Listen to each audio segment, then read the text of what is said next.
So yun na nga, ang ZX6R 2026 ay naging 2026 performance bike of the year ng Top Gear India for below 1000cc.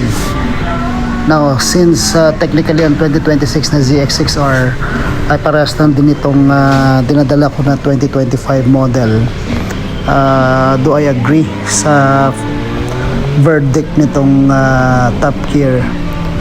Well, sa akin talaga napakasulit ng ZX6R, no? So I would not be surprised kung ito ang naging performance bike of the year, sub 1000cc category, kasi talagang complete package. Nandun yung speed, nandun yung balance, nandun yung geometry, engineering. Mabibilib ka dito sa motor na to eh.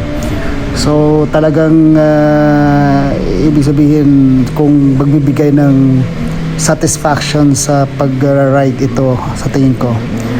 So I'm looking forward to getting the 1000 din, no? Kung malalaman natin kung ZX10R ba ibang-iba or mas upgrade or mas magandang performance. But for now, very satisfying itong ZX6R. Kahit na ipang daily, no problem.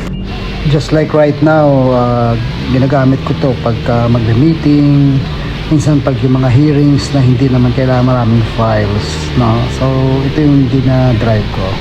Very, very satisfying.